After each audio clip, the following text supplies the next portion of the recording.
Olá, amigos da TV Online de Santo André. Uma alegria imensa continuarmos a nossa longa jornada a respeito da nossa história nos limites da eternidade. Como sempre falo, prestigiem o nosso canal, compartilhem os vídeos do canal da TV Online, porque eu acredito que é um universo. Bem-vindo a Santo André, sempre digo. Voltando lá ao nosso assunto sobre a criação do homem civilizado, que nós vimos que foi uma colonização de seres que vieram de outro mundo, mas que esse mundo outro ainda está vinculado ao nosso sistema solar, e nós temos, assim, lógico, uma interligação muito grande pelo aprimoramento do nosso DNA. Nós vimos que também foram criados, ou foi criado um casal protótipo do homem civilizado. Esse homem civilizado, ele tinha um conhecimento, ele tinha uma facilidade de aprendizado muito grande. E foi criado justamente o homem e a mulher. Mas devo abrir um parênteses para dizer que a criação desse homem civilizado se deu de forma natural, né? Já não foi em laboratório, como nós vimos lá em outros vídeos. Esse que estou falando agora, né? Nós sabemos que esses seres que vieram de lá para cá, eles eram vistos e se intitulavam deuses, assim como nós também nos intitulamos, não deuses propriamente dito, mas nós temos um domínio, né, sobre o mundo animal. Para eles nós somos os deuses. Não estou falando que o homem era um animal, ele era já portador de um espírito, mas ainda estava tudo muito embrionário, né? Estava tudo muito embotado. E a partir então, né, dessa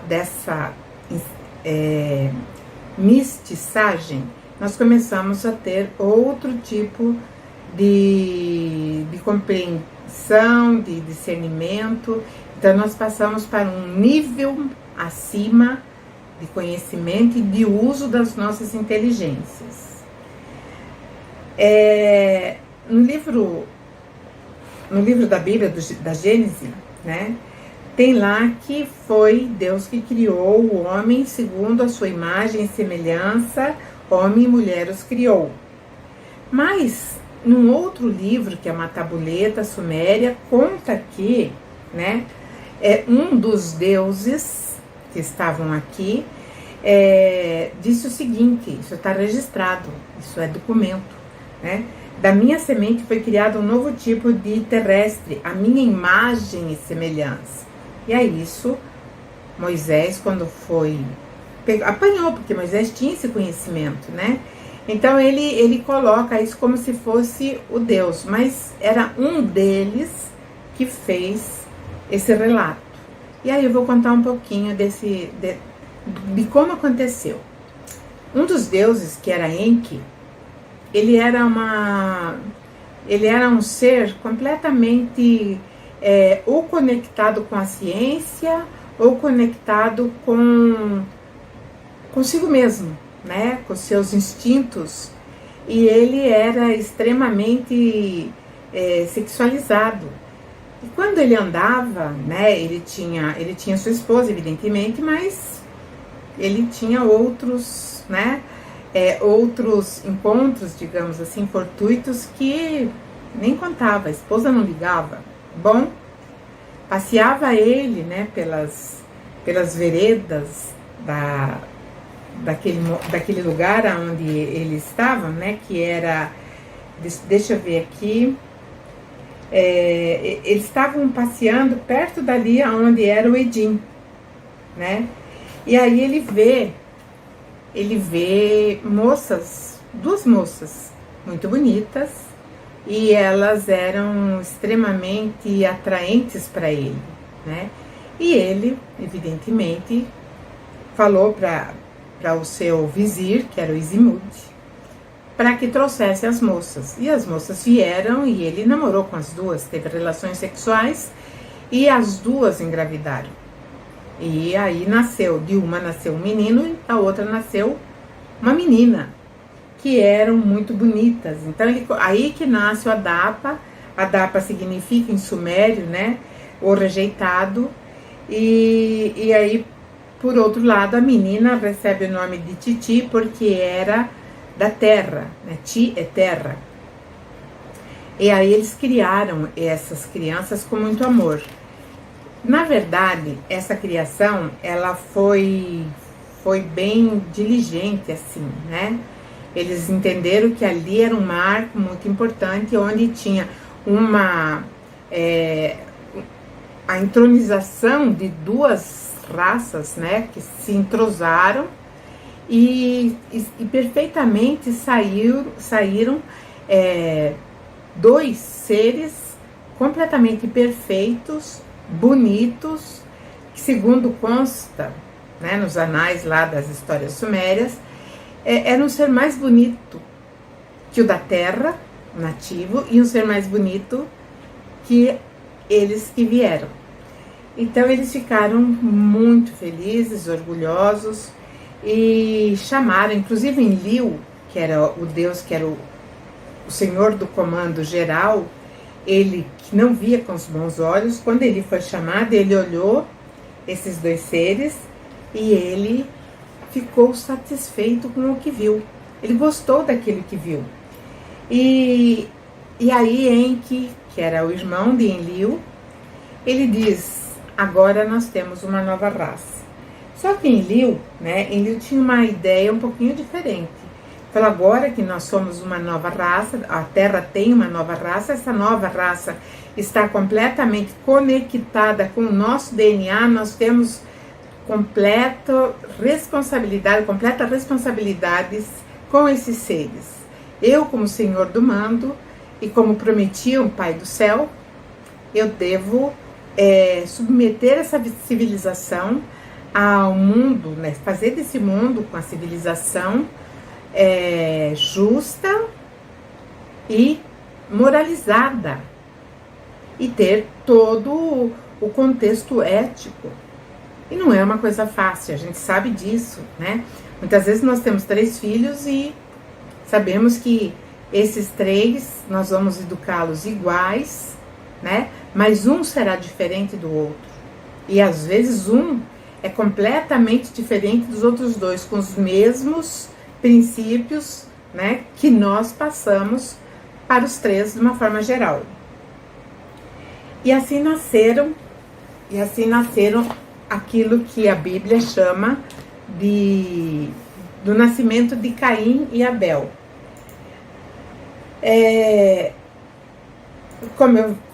Então existe assim Moisés fez uma síntese de tudo que ele conhecia. Ele sabia dos escritos egípcios, ele sabia dos escritos dos sumérios, ele sabia também outros escritos que existiam na época. Então ele sintetizou tudo e fez o começo da Gênese, né? Então tá lá na nossa Bíblia, tá lá, né? Adão teve relações com Eva, sua mulher, e ela engravidou e deu à luz a Caim. E disse ela: com o auxílio do Senhor tive um filho homem. E voltou a dar à luz, dessa vez Abel, irmão dele, e Abel tornou-se pastor de ovelhas e Caim agricultor. Então nós temos ainda no nosso conceito, né, que Caim era um mauzão e Abel era aquele bonzinho, era aquele que estava ali, que inclusive parecia até que ele era o preferido do Criador. E não foi bem isso. E é isso que eu quero trazer para vocês. Exatamente o que aconteceu. Enquanto Caim era agricultor, Abel era pastor. Então nós vamos ter que voltar um pouquinho no nosso tempo, né? Porque foi assim, eles decidiram, os deuses, com o nascimento dos 2 meninos, que um ficaria, né, o Caim ficaria sobre a custódia de Ninurta, que era um dos filhos de Enlil, que era o senhor do mando geral, era o comandante geral, né? E o outro, Abel, ficaria com Marduk, que era filho do Enki. O Enki era senhor da terra, porque ele tinha que receber as ordens do senhor do mando ou do comando e executá-las, né? Mas esses dois clãs que criaram, né, foram criados porque o clã de Enlil aqui na Terra começou a crescer e o clã de Enki também começou a crescer. Então eles tiveram problemas, que eles começaram a ter embates, né? E aqui nós vimos que que é o Ninurta, que é de Enlil, fica com Caim e Marduk fica com Abel. E nós vamos ver assim, né, que isso vai trazer uma consequência muito grave, né? Quando eles tinham assim, então eles foram, tanto Caim quanto Abel, eles foram instruídos dentro daquilo que eles iam realizar, porque o cultivo era necessário, a agricultura era necessária, porque não só o nativo precisava, ou aqueles que já eram híbridos precisavam dos grãos, como também eles, né? Porque eles eram como nós, eles precisavam comer, eles precisavam se alimentar, precisavam se vestir também. E aí, uma coisa que eu achei bem importante, né, é que aqui na Terra não existia ainda a ovelha, na fauna não tinha a ovelha. Então o que aconteceu? Eles importaram isso do mundo deles. E tem um momento certo que isso acontece, tem um motivo muito grande, né, para eles trazerem. Então eles trazem a ovelha, e a ovelha para eles era algo importante. E nós vamos ver que isso ficou dentro, né, do contexto religioso, porque nós falamos sempre do Cordeiro de Deus. A gente acha o cordeiro, né, é um animalzinho extremamente doce. Enfim, o cordeiro não era daqui, ele veio de outro lugar. E nesse momento, então, o que acontece, né? A Abel, ou Abael, como está escrito no livro Perdido de Enki, que é a tradução das tabuletas sumérias, ele tinha, assim, uma certa prepotência por ele vestir os deuses, né? Por ele fornecer a carne para esses deuses. E ele tinha esse sentimento que ele era mais importante que o irmão, que era um agricultor.